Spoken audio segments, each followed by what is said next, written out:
think that he shoots on goal, goes in. That is not normal. 3 goals, 3 shots on target. But certainly what you said is, there'll be more quality, but the most efficient ones. Here we look at the Real Madrid lineup for this game, with Fede Valverde and Toni Kroos coming into the starting lineup. Luka Modric and Eduardo Camavinga dropping down to the bench. That means another start for Joselu, who is certainly taking his chance so far. Scored, of course, against Getafe, scored for Spain during the international break as well, and good to see such respect between the two coaches. What an amazing job Imanol Alguacil is doing at Real Sociedad. Yes, and if you want to check how good it is against Real Madrid, 4 wins, 4 defeats. You don't get that much, and a lot of success at the Santiago Bernabeu. You don't get that normally with managers. And their strongest possible lineup. They only have really Andre Silva out of action at the moment. He'll be back fairly soon, the new signing. So this is how they line up. It includes Kieran Tierney. The legend of communication. We've all learned through him. He was teaching us constantly every day. And as always, he said that he was going to die on the radio. He literally did that. He's been working until very recently, and it's caught everybody by surprise that at 80 we don't have his voice anymore to listen to every weekend. That's Pepe Domingo Castaño, the legendary Spanish commentator who passed away last night. As we get underway, and Jude Bellingham immediately looking to make a run forward. The box. He's been asked to play in that role in which you don't know. You know he's going to be central, but you don't know what time he's going to get into the box and when he will be found. But he seems to have a knack for timing those runs and for appearing in the right place. Kieran Tierney did well to spark this move, which leads to Take Kubo threading it into the area. What a save! Barrenechea follows up and scores. The first shot was saved by Kepa, but he couldn't do anything about the rebound as Ander Barrenechea continues his outstanding start to the season. It's 3 goals for him now. We were talking about Real Sociedad's bravery at the Bernabeu. They have been rewarded with a goal inside the opening 5 minutes.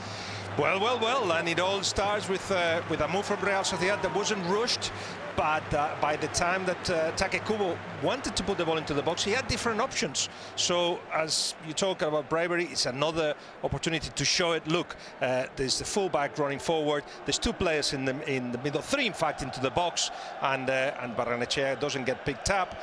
He's got the opportunity to finish twice. Great pass from Take Kubo, which means that he's got involved in 5 of the goals of Real Sociedad this season. 3 of them scored by him, and 1-0 to Real Sociedad. Well, we did say it was going to be a spectacular game, and it has started like that already.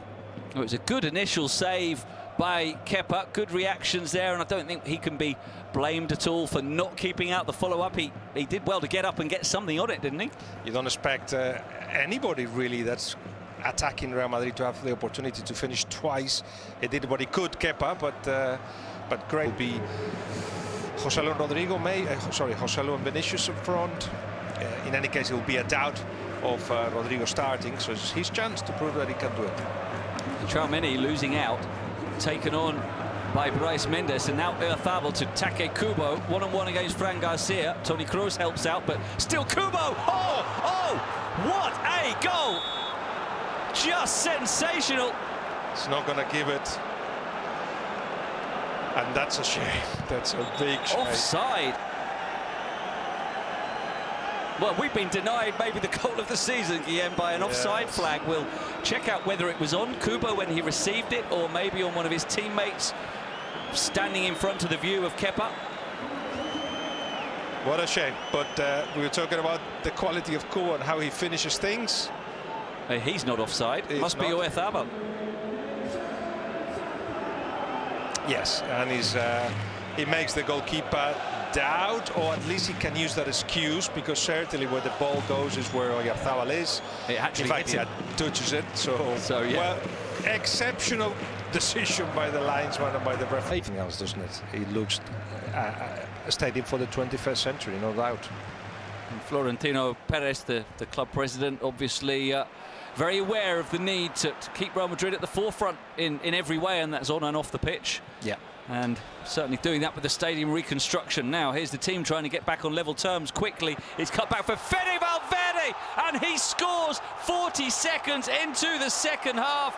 A thunderbolt of a shot from Fede Valverde off the inside of the post. And what a start to the second half for Real Madrid. Even Carlo Ancelotti nearly smiling. Yeah, nearly smiling. A bit of his lip going up. Quite clearly, this was a Real Madrid that needed to start with high tempo, and they did exactly that. The move starts really with Valverde making a switch to the left-hand side, but always making then a run himself, making himself available on the edge of the box if the ball comes back, as it did with the pass from France. So this is very adjusted to the post, very accurate, 1-1, and it represents what has happened on the pitch so far, and I think more goals may come up. And it's Real Sociedad who are having to concentrate now. Spain is lucky to have Lenormand as a centre-back. I know he was waiting for France to give him a call, but they have so much talent. And Fran Garcia with a good cross, and there it is, Joselu with the towering header at the far post, perfectly found by Fran Garcia. And there are few better players in the air than Joselu, who attacked that with real authority, and there was never any doubt where it was going. The far corner, back across goal, and Real Madrid lead 2-1, an hour played. Remember last season, Andy, there was not this possibility that often. Put a cross in, who will finish it? Well, it actually would be Benzema putting that cross in, maybe, or one of the full-backs, but there won't be nobody with the ability to get into that ball with the perfect timing and the perfect heading of it, and that has happened. I was talking about Lenormand, and all of a sudden he forgets that he has somebody at his back. He should have actually been called. I cannot believe that, knowing how big jumps he can make, Joselu, that he wasn't closer at the end. He wasn't closer to him, that Lenormand didn't have an eye on him. So perfect delivered cross, and Real Madrid go 2-1 at a time when we were saying that Real Sociedad had a hold in the game, were doing what they needed to do at the Santiago Bernabeu, but you know the quality of Real Madrid, just give them half a chance, it goes in. So goals in consecutive games now for Joselu, and Bruno, that was his last action. Yeah, a celebration from Joselu as he was replaced. Modric and Camavinga coming on. I didn't quite see who the second player going off. He's had all the security guards standing up after the goal. So